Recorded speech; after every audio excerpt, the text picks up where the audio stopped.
If you're new here, welcome to Starless BL, where emotionally charged BL and Omegaverse stories come to life. Don't forget to subscribe, like, and turn on notifications so you never miss a new story. Zhang Wei loved me like I was his entire world.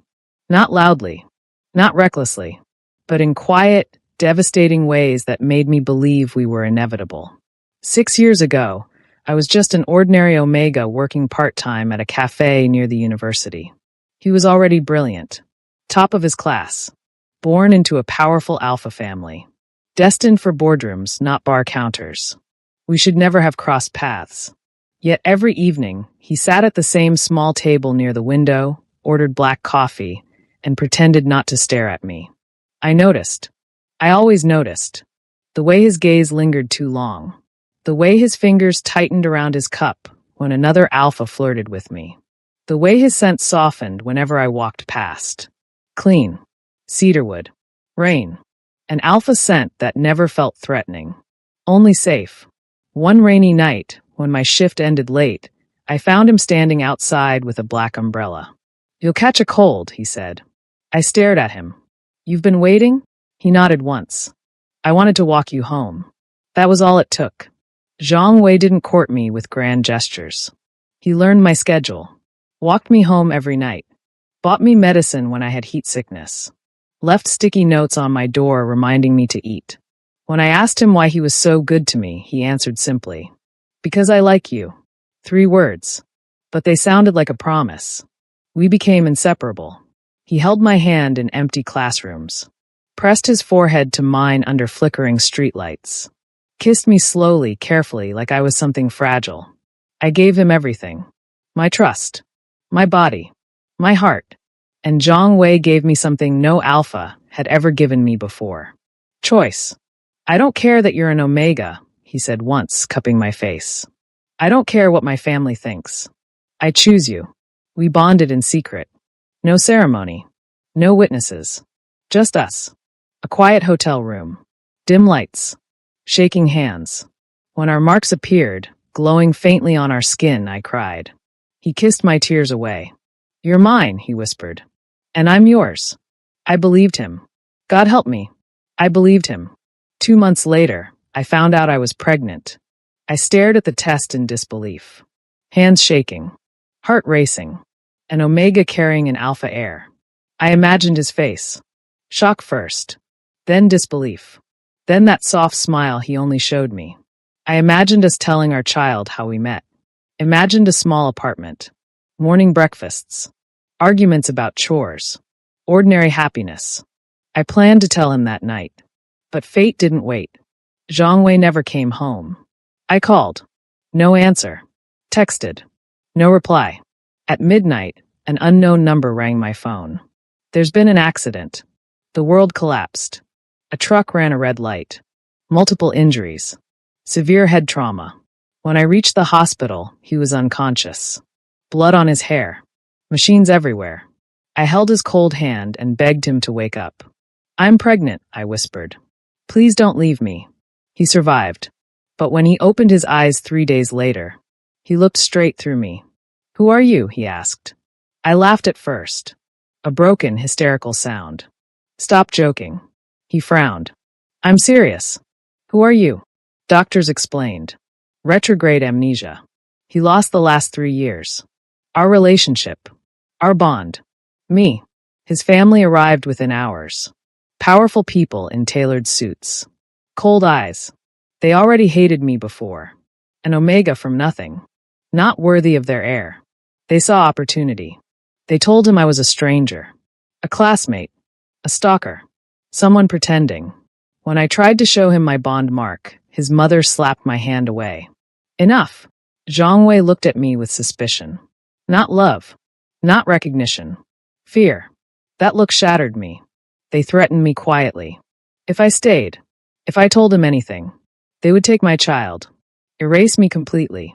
I was an Omega. No power. No protection. I stood outside his hospital room one last time. Watched him laugh weakly at something his mother said. Watched the man who once loved me live without me. I placed my hand over my stomach. "I'm sorry," I whispered to my unborn child. Then I walked away. For years passed. I raised our son alone. Kai. He has Zhang Wei's eyes. Every time he looks up at me, my heart breaks a little more. I told him his father was a good man. That he loved us. That he just got lost. I never told him the truth. Because how do you explain to a child that someone forgot you existed? I built a quiet life. No love. No hope. Just survival. For years sounds short when people say it. But living it, for years feels like a lifetime. Every morning, I wake up before my alarm. Not because I want to, but because Kai always crawls into my bed sometime around 5 a.m., curling his tiny body against my chest like he's afraid I'll disappear. I wrap my arms around him automatically. His warmth grounds me, reminds me why I'm still alive. Papa, he mumbles, half asleep.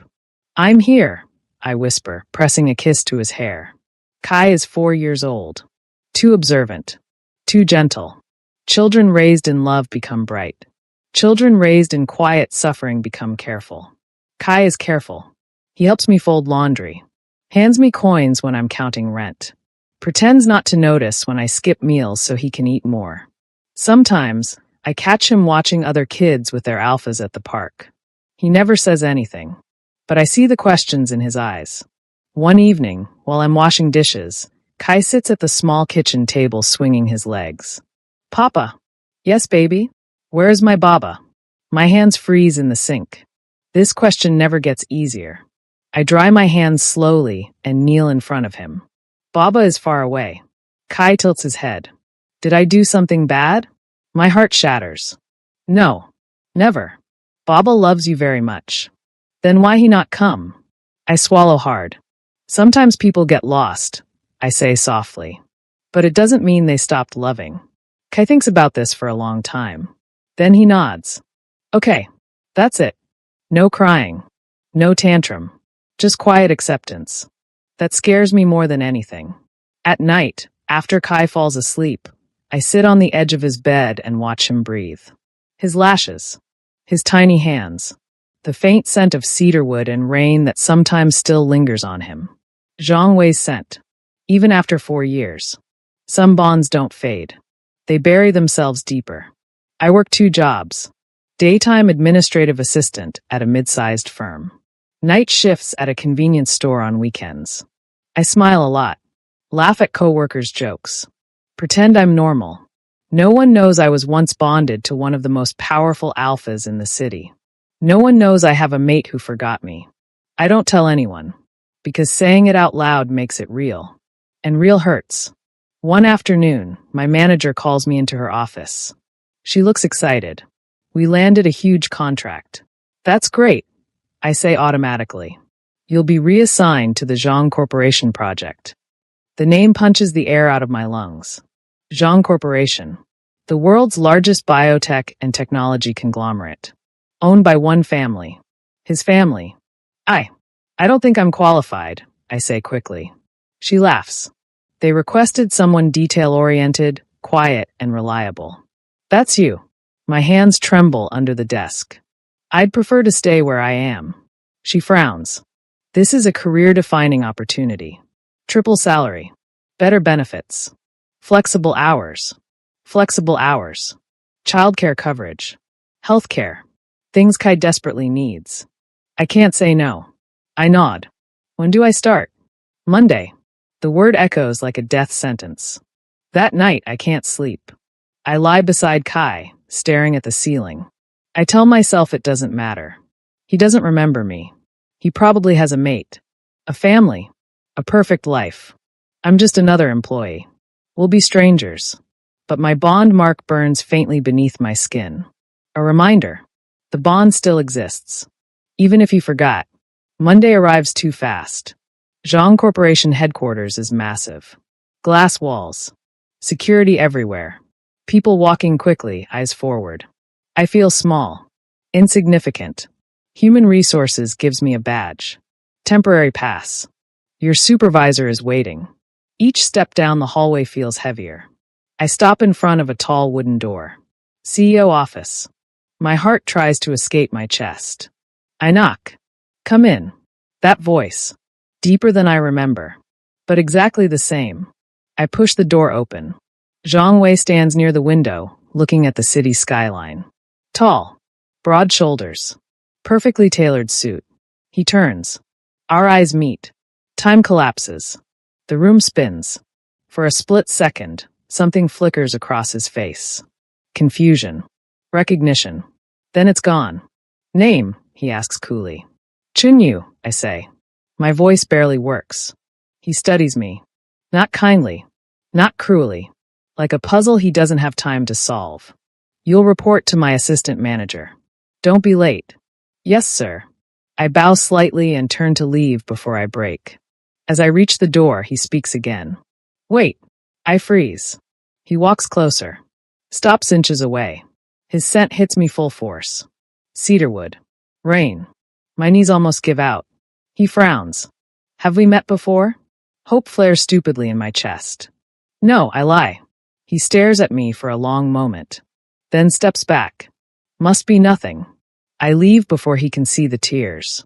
That evening, I pick Kai up from daycare. He's drawing with crayons. He looks up and smiles brightly. Papa.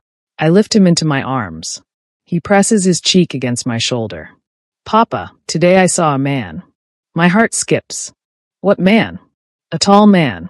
He smelled nice. My blood runs cold. What kind of nice? Kai wrinkles his nose, thinking. Like rain. I almost drop him. Where did you see him? I ask carefully. At big building. When teacher walked us outside. My vision blurs. Fate isn't knocking anymore. It's kicking the door down. Zhang Wei doesn't remember me. But his son has already noticed him.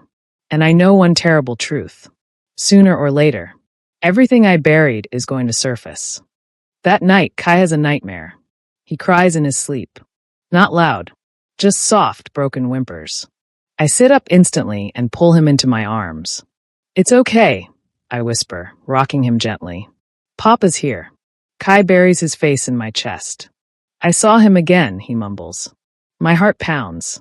Saw who, baby? The tall man. I close my eyes. What did he do? Kai sniffles.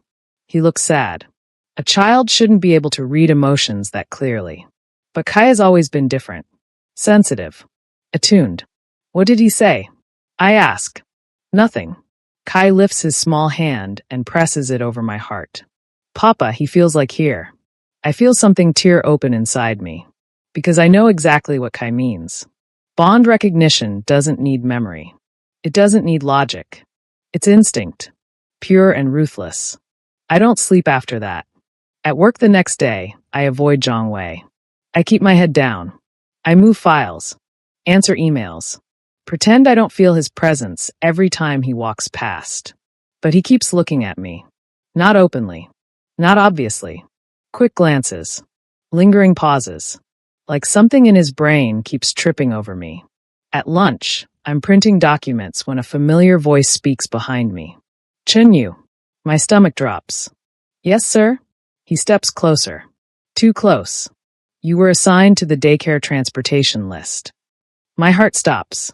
Why, yes. There was an incident report yesterday. My hands tremble. What kind of incident? A child wandered from the group for approximately 30 seconds. I can barely breathe. They found him immediately. I say quickly. He's fine. Zhang Wei studies my face. Your son? The word hits like a slap. Yes. Silence. Then quietly. How old? 4. Something shifts in his eyes. Just for a fraction of a second. Too fast to name. I see. He turns and leaves. But I know. He felt it. That evening, when I arrive at daycare, the teacher pulls me aside. Your son had a moment today. My heart sinks. What happened? He stopped during outdoor play and walked toward a man standing near the gate. Cold spreads through my veins. A man? Yes. He was here visiting someone else's child. Did Kai talk to him? The teacher hesitates. He called him Baba. The world goes silent. I grip the edge of the desk. What did the man do? He looked shocked. He knelt down and asked Kai where he learned that word. What did Kai say? The teacher's voice softens. He said, You smell like me. I feel dizzy. That man was Zhang Wei, wasn't he? The teacher nods slowly. He didn't take the child. He didn't touch him. He just watched him for a long time. My knees almost buckle. Fate isn't subtle anymore. It's cruel. At home, Kai is unusually quiet. He plays with his blocks.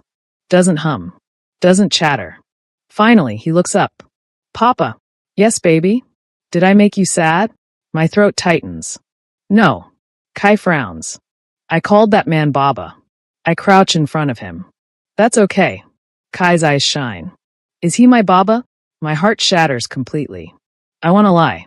I want to protect him. But Kai deserves truth. In a way, I whisper. Yes.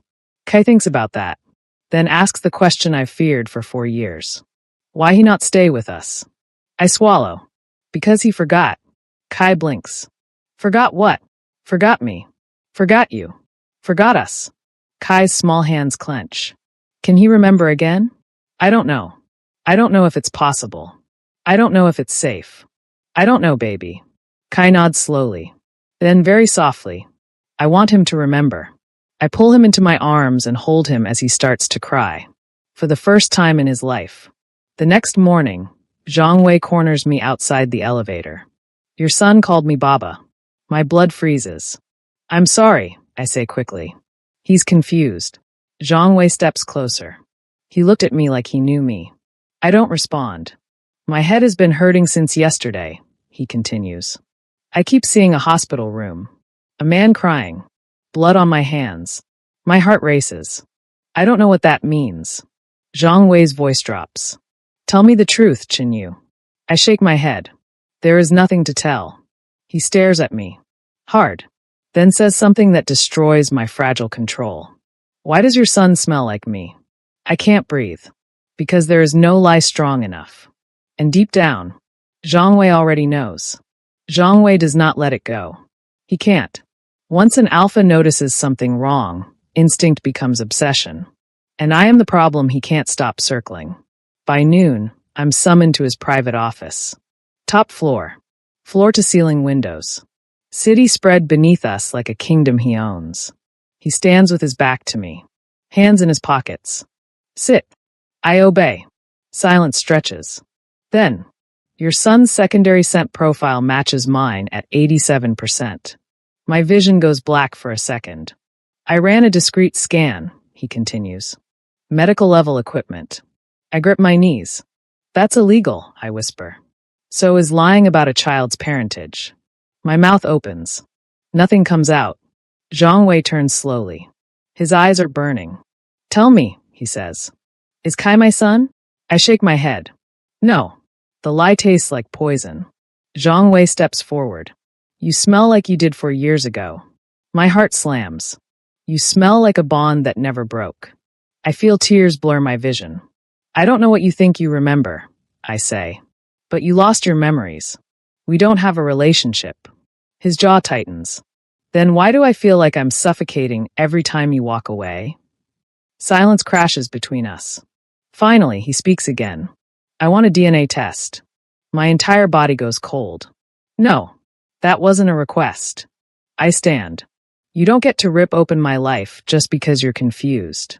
Zhang Wei's voice drops into something dangerous. If that child is mine, you committed fraud. Kidnapping. Identity concealment. I feel like vomiting. You don't know what your family did, I whisper. What are you talking about? They told you I was never bonded to you. Zhang Wei freezes. They told you I lied. He doesn't deny it. They told you I trapped you. His breathing becomes uneven. They told you I was nothing. The office feels too small. They threatened to take my baby, I say quietly. They said if I stayed, I would disappear. Zhang Wei's fists clench. My family wouldn't. They did. My voice cracks. I left so Kai could live. Something breaks in Zhang Wei's eyes. But he still says, I'm ordering the DNA test. I turn away. I won't bring Kai. Then I will. I spin back. You touch my son and I swear. Zhang Wei steps close. I would die before I hurt him. Our breaths mix.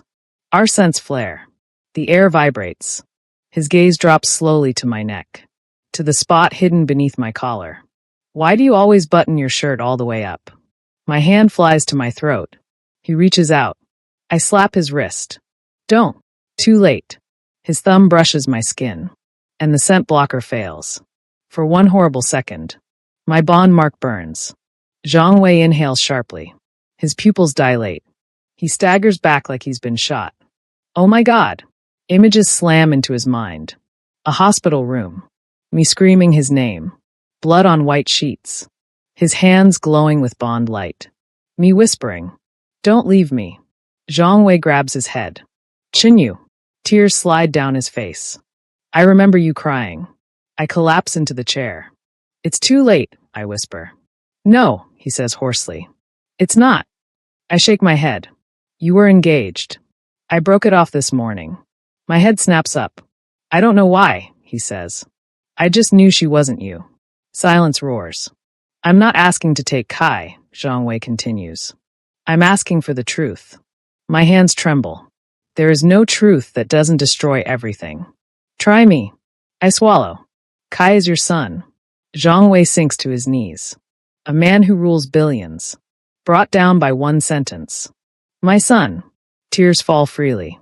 I have a son. I cover my face. You lost him once, I whisper. I won't let you lose him again. Zhang Wei looks up at me. I will never forget again.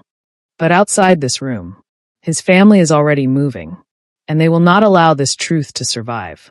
They try to take Kai. Not quietly. Not politely. Not with negotiations. They come in black cars. No license plates. No uniforms. Men who don't ask. Men who don't explain. I'm walking Kai out of daycare when a hand grabs my wrist. Hard. Another arm scoops Kai up. Kai screams. Papa!